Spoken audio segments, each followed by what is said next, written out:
দিনাজপুরের ৬টি সংসদীয় আসনে জমে উঠেছে জোর নির্বাচনী প্রচারণা। বিএনপির প্রার্থীর পক্ষে প্রচারণায় অংশ নিয়েছেন কেন্দ্রীয় যুবদল নেতা আবুল মনসুর খান দীপক। দিনাজপুর ৪ আসন থেকে আরও জানাতে সরাসরি যুক্ত হচ্ছেন প্রতিনিধি ভুবন সেন। ৬টি আসনে নির্বাচনী যে প্রচারণা সেটি কিন্তু ইতিমধ্যেই চলছে। বিভিন্ন রাজনৈতিক দলের নেতাকর্মীরা তারা কিন্তু প্রচারণা চালাচ্ছেন। আমি ইতিমধ্যেই রয়েছি দিনাজপুর ৪ আসন। এটি খানসামা এবং চিরিরবন্দর উপজেলা নিয়ে গঠিত এই দিনাজপুর ৪।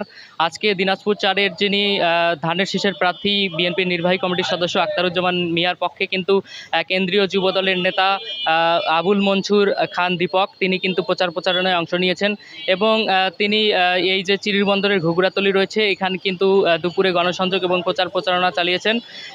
যিনি বিএনপির প্রার্থী ধানের শীষের প্রার্থী আখতারুজ্জামান মিয়া তিনি তার সাথে যুক্ত হয়ে কিন্তু তিনি প্রচারণায় অংশ নিয়েছেন। এরপরে তিনি এখান থেকে খানসামা উপজেলায় যাবেন। এই যে দিনাজপুরের ৬টি আসনে যে বিএনপির প্রার্থী তাদের পক্ষে এই প্রচারণার জন্য ঢাকা থেকে এসেছেন কেন্দ্রীয় যুবদলের সাবেক নেতা এবং আবুল মনসুর খান দীপক তিনি কিন্তু প্রচারণা চালাচ্ছেন। আমরা দেখেছি কিছুক্ষণ আগে তিনি এই চিরিরবন্দর ঘুঘরাতলিতে বিভিন্ন সাধারণ মানুষের কাছে গিয়ে ভোট চাইছেন তার প্রার্থী আখতারুজ্জামান মিয়ার পক্ষে এবং তিনি বলছেন বিভিন্ন প্রতিশ্রুতি দিচ্ছেন যে জনাব বিএনপি চেয়ারম্যান জনাব তারেক রহমানের যে ৩১ দফা সেই ৩১ দফার আঙ্গিকেই কিন্তু নির্বাচন যদি বিএনপি সরকার গঠন করে তাহলে তারেক রহমানের ৩১ দফা দ্রুত বাস্তবায়নের জন্য তারা কাজ করবেন বলে তিনি জানিয়েছেন।